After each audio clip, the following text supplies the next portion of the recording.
বন্ধুরা, চলে এসেছি আরও একটি নিরামিষ রেসিপি নিয়ে। আজ বানাবো নিরামিষ ঘুগনি। তাই এখানে 200 গ্রাম হলুদ মটর নিয়েছি। মটরগুলোকে আমি সারা রাত ভিজিয়ে রেখেছিলাম। তোমরা চাইলে 4 থেকে 5 ঘন্টাও ভিজিয়ে রাখতে পারো। এরপর মটরগুলো জল পাল্টে পরিষ্কার জল নিয়ে কুকারের মধ্যে দিয়ে দিলাম। আর তার সাথে দিয়ে দিচ্ছি একটা মিডিয়াম সাইজের টুকরো করে নেওয়া আলু, আর দিচ্ছি হাফ চামচ হলুদ গুঁড়ো আর হাফ চামচ লবণ। এইগুলো একসাথে নিয়ে এবার কুকারের ঢাকনা বন্ধ করে 4 থেকে 5টা সিটি দিয়ে সেদ্ধ করে নেব মটরগুলো। যতক্ষণ মটর সেদ্ধ হচ্ছে ততক্ষণ বাকি উপকরণগুলো রেডি করে নেব। এখানে মিক্সিং জারের মধ্যে 3টে কাঁচা লঙ্কা, 1 ইঞ্চি আদার টুকরো দিয়ে সামান্য একটু জল দিয়ে দিচ্ছি। এর একটা মিহি করে পেস্ট তৈরি করে নেব। পেস্টটা তৈরি হয়ে গেছে, দেখিয়ে দিচ্ছি।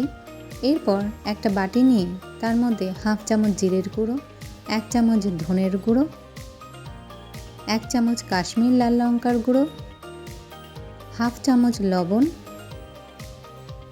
আর দিয়ে দেব সামান্য একটু হলুদ গুঁড়ো। এইগুলো সব একসাথে সামান্য একটু জল দিয়ে মিশিয়ে একটা পেস্ট তৈরি করে নিচ্ছি। আমি মটর কুকারে দেওয়ার সময় নুন আর হলুদ দিয়েছিলাম, আর মশলার পেস্ট তৈরি করার সময়ও দিলাম। তাই মশলার অনুপাতটা কম বেশি তোমাদের প্রয়োজন অনুসারেই দেবে।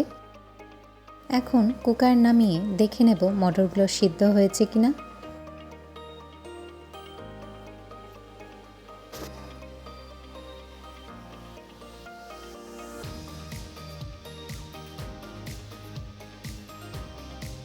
একদমই ঠিকঠাক মটরগুলো সিদ্ধ হয়েছে।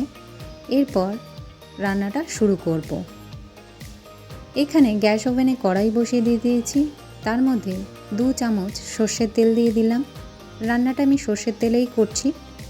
ফোড়নে দিয়ে দিচ্ছি একটা তেজপাতা, একটা ফাটিয়ে নেওয়া শুকনো লঙ্কা আর হাফ চামচ গোটা জিরে। ফোড়নটা একটু ভাজা হলেই এর মধ্যে দিয়ে দিলাম একটা মিডিয়াম সাইজের টমেটো কুচি। টমেটোটা 1 থেকে 2 মিনিট নেড়ে চেড়ে একটু ভেজে নেব, যতক্ষণ না টমেটোর কাঁচা গন্ধ চলে যায়। এরপর এর মধ্যে দিয়ে দেব আদা এবং কাঁচা লঙ্কার পেস্টটা। মশলাটা একটু নেড়ে চেড়ে এর মধ্যে দিয়ে দেব বাকি মশলার পেস্টটা। এইগুলো একসাথে একটু নেড়ে চেড়ে নিয়ে 1 মিনিট আমি ঢেকে এটাকে হতে দেব। এই সময় ফ্লেমটাকে লো টু মিডিয়ামে রাখতে হবে। দেখো মশলাটা অনেকটাই কষে এসেছে। একটু খুন্তি দিয়ে নেড়ে চেড়ে এর মধ্যে দিয়ে দেব সেদ্ধ করে রাখা আলু এবং মটর।